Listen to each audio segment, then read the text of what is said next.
First, before we get started, I want to say whatever you're celebrating this month, whether it's Christmas, Kwanzaa, Hanukkah, whatever it is, I hope you have a wonderful, joyous holiday season.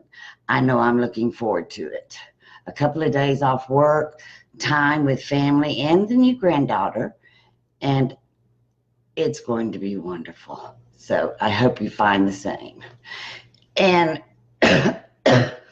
tonight we're going to talk about how to find that joy. And I could give you a list of things, actions you could take. Make sure you get out of the house, have people over, surround yourself with a support system. But none of that works if you're not in the right frame of mind.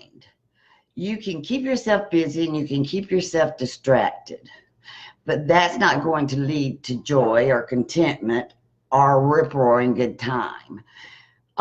Your emotional state, how you feel emotionally, is determined what your attitude is about whatever issue you're facing. So, for example, if you say, I'm not going to have my kids this Christmas, what am I going to do without my kids? I've never spent Christmas without my kids.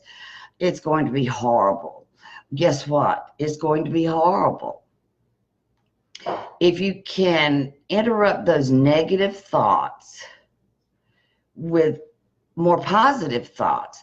For example, if you say, I'm not going to have my kids this Christmas and I'm going to miss them, but they're safe, they're sound, and they're having a very good time, so I'm going to have a good time too.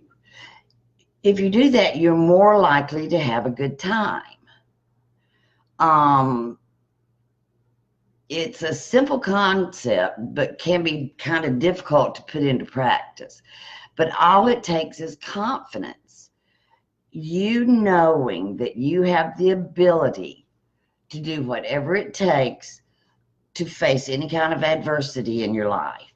And, first post-divorce Christmas or third post-divorce Christmas, if you've still got those lingering feelings of sadness this time of the year, or if it's all new to you and you're just devastated, how you think about it, what you tell yourself about it, will determine what kind of feelings you have about it. If we didn't have thoughts running through our heads, we wouldn't have any feelings. We'd be sitting there like a lump of coal, and I hope nobody gets a lump of coal. But the only way we would feel anything if someone stuck us with a pin. But when it comes to emotions, feelings, they're all determined by what you allow to go through your head. And it's okay to admit to yourself that this is not the way you would like to spend Christmas. It's okay to ruminate on that a little bit, but then put that aside and say, what can I do to make sure and ensure that I enjoy myself this year? One Christmas, I think it was Christmas Day, that I didn't have my children. And my parents were visiting my sister. I was all alone. I had a blast. And I didn't even leave the house. I watched movies. I took a bubble bath. I had a bottle of wine. I had a friend from England. We talked on the telephone for a couple of hours, wished her Merry Christmas. I spoke with her mother, but it was a really good day. It wasn't the way I would have chosen to spend that day, but I determined that if I had to spend that day alone, I was going to make it a good day. And I was able to do that because I didn't let the negative thought processes about my situation define what would happen that day. have you ever heard of a hypothesis?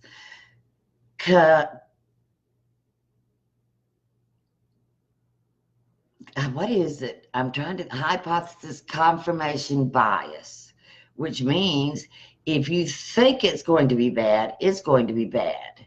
If you think it's going to be good, it's going to be good. And that's the bottom line. You can surround yourself with all the people you want to. You can be with your family, but if you're not intellectually engaged in it, you're not going to enjoy yourself. So that's where it starts. It starts with how you're thinking. How you're thinking will determine how you end up feeling about it. And I know that's short. I know it's probably not what you wanted to hear. I know there's negative connotations about positive thinking. You know, if you want to feel better, think positive thoughts. And in some situations, that's not,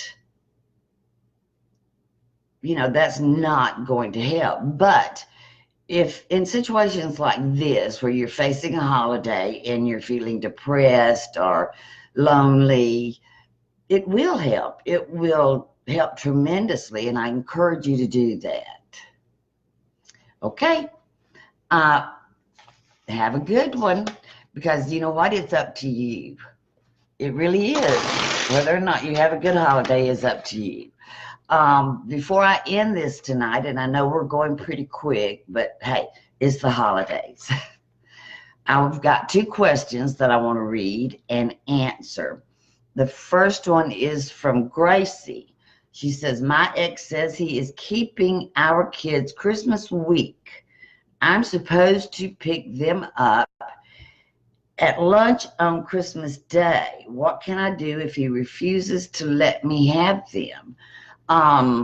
This is more of a legal question than a coaching question, but I can coach you on what you need to do legally. You need to pick up the phone and call your attorney and ask your attorney, what do I do? What are my options if I go to his house Christmas Eve at lunchtime and he doesn't allow me to pick them up? It could be something as simple as taking your divorce court order, and if he doesn't, calling the police. I don't know. It depends on where you are, what jurisdiction, what state. So I think your best option is to call your attorney and get input from him or her. And Merry Christmas, Gracie. Tabitha, I'm a stay-at-home mom and homeschool my children. If I get a divorce, will I have to go back to work? More than likely. I don't know how long you've been married. I don't know anything about your financial situation. Unless you're in a position to be ordered a large sum of alimony and child support, you're going to have to go back to work. You can't live below the poverty line. You can't live on a small amount of child support and alimony. So yes, you're going to have to go back to work. A lot of women don't want to hear that. They don't think it's fair, but it's also not fair for some man you no longer want to be married to be responsible for supporting you.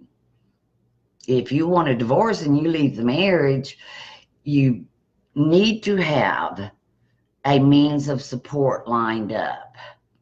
So, well, I feel like we're only 10 minutes in. Does anybody watching have a question or anything? I hate to end it so soon. But remember, how you think about this holiday and whatever's going on with you during the holiday will determine how much joy and contentment and happiness you get out of the holiday. So I'm going to leave you with that. Thanks, everybody, for watching. And Merry Christmas, Happy Kwanzaa and Hanukkah, Feliz Navidad. Have a good one, everybody. Bye-bye.